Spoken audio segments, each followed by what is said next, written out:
In order to add multiple values, I simply need to come back to my main. हम यहाँ पे एक और वैल्यू ऐड करते हैं -3.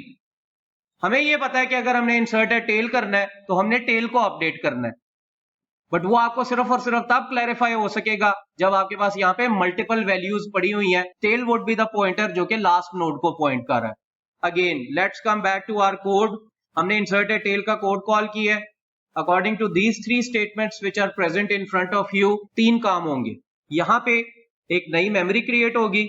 नया नोड जो है वो उस नई मेमोरी को पॉइंट करना शुरू कर देगा. नए नोड की जो मेमोरी है उसमें वैल्यू पड़ी होगी जंक, और इसका नेक्स्ट पॉइंट कर रहा होगा कहीं पे भी नहीं, और ये होगा एक wild pointer. According to line number 12 आपने न्यू नोड के डेटा को कर दिया इक्वल टू दैट वैल्यू जो कि आपने मेन से पास की है. आप ये देख रहे होंगे यहाँ पे कि मेन से आपने जो वैल्यू पास की है दैट इज -3. यहाँ पे अब वैल्यू जंक नहीं रहेगी बल्कि यहाँ पे वैल्यू पड़ी होगी -3.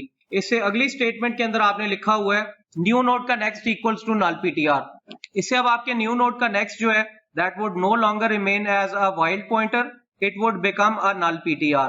सो ये सारा काम आपने किया है according to these 3 lines which are highlighted in front of you. अब आपके पास आ रही है इफ, जिसमें आप चेक कर रहे हैं कि क्या आपकी लिंक लिस्ट एम्प्टी है, क्या हेड और tail equal to null ptr है. हेड और टेल null ptr नहीं है, वो इस वक्त नोड 15 को पॉइंट कर रहे हैं. अगर वो null ptr नहीं है तो आपका इफ नहीं चलेगा, एल्स चलेगा.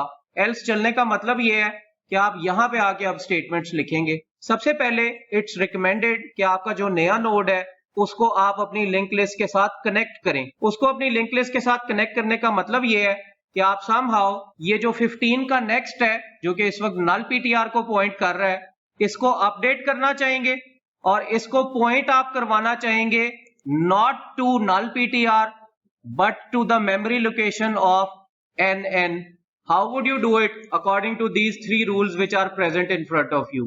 For doing it I would come back to my code और मैं यहाँ पे राइट साइड पे लिखूंगा memory. What is the memory? New node. हम न्यू नोड को पॉइंट करवाना चाह रहे हैं. Our complete next node which is our new node. हम किसको पॉइंट कराना चाह रहे हैं? टेल के नेक्स्ट को. देखिए आप यहाँ पे हेड का नेक्स्ट भी लिख सकते थे, बट प्लीज डू रिमेंबर कि जब आपने लेट से तीसरी वैल्यू को ऐड करना है तो हेड आपका पहले नोड को ही पॉइंट कर रहा होगा. इंसर्ट है टेल ने टेल के बाद वैल्यू को जाके ऐड करना है. ये कंफ्यूजन अराइज ना होती अगर हम 3 वैल्यूज के अगेंस्ट वैल्यूज को ऐड कर रहे होते. यहाँ पे वो अराइज हो गई है क्योंकि आपको ऐसा लग रहा होगा कि ये पॉइंटर जो रेड से हाईलाइटेड है दिस कुड बी हेड का next. No, it's not head का नेक्स्ट, इट्स टेल का नेक्स्ट. सो हम यहाँ पे लेफ्ट साइड के ऊपर जाके लिखना चाहेंगे टेल एरो हेड नेक्स्ट. सबसे पहले ये देख लें कि क्या राइट साइड की डेटा टाइप लेफ्ट साइड की डेटा टाइप के इक्वल है. हाँ जी है. नेक्स्ट की डेटा टाइप क्या है? Node pointer. न्यू नोड की डेटा टाइप क्या है? Node pointer. आप दोनों को इक्वल कर सकते हैं. अगली बात, राइट साइड के ऊपर जो मेमोरी है, लेफ्ट साइड के ऊपर जो पॉइंटर है वो उस मेमोरी को पॉइंट करना शुरू कर देगा. लास्ट बट नॉट लीस्ट, अगर आप इस वैल्यू को ऐड करना चाह रहे हैं तो इस वैल्यू को ऐड करते हुए अब आपने अपने टेल का पॉइंटर अपडेट करना है.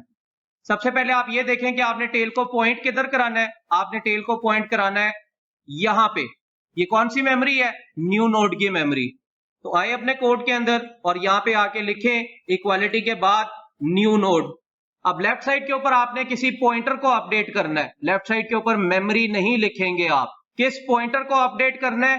टेल पॉइंटर को. तो लेफ्ट साइड के ऊपर सिंपली आके लिख दीजिए टेल.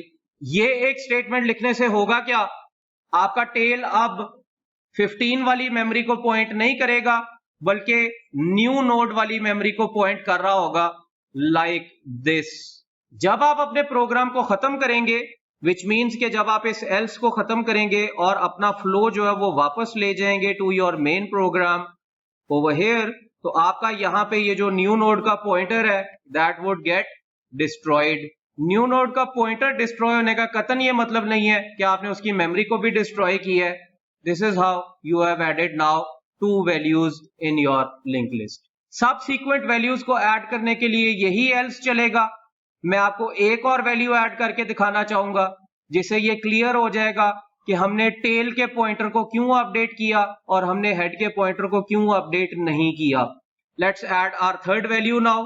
आखिरी वैल्यू जो हम इंसर्ट करना चाह रहे हैं that is 8.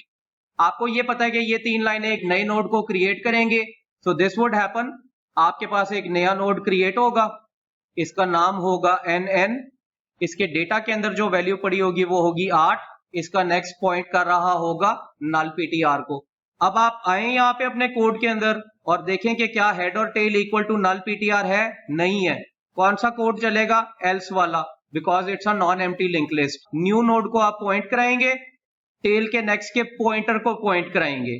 So let's come over here और ये डिटरमिन करें कि टेल के नेक्स्ट का पॉइंटर कौन सा है, that is this one in front of you. अब आपको समझ आ रही होगी कि हमने यहाँ पे हेड का नेक्स्ट क्यों नहीं लिखा। हेड का नेक्स्ट अगर हम लिखते तो जो पॉइंटर अपडेट होना था that would have been this one. हमने यहाँ पे टेल के नेक्स्ट को पॉइंट करवा दिया और कहां पे पॉइंट कराया, न्यू नोड को। लास्ट बट नॉट लीस्ट एक स्टेटमेंट हमने यहाँ पे लिखी हुई है, राइट साइड के ऊपर जो मेमोरी है that is new node, left side के ऊपर जो पॉइंटर है दैट इज टेल। इस एक स्टेटमेंट से होगा सिंपली ये कि अब आपका टेल का पॉइंटर पॉइंट करना स्टार्ट कर देगा न्यू नोड की मेमोरी को। जब आप अपने प्रोग्राम को खत्म करेंगे तो न्यू नोड यहां से खत्म हो जाएगा और आपने यहाँ पे मल्टीपल वैल्यूज को ऐड कर लिया है।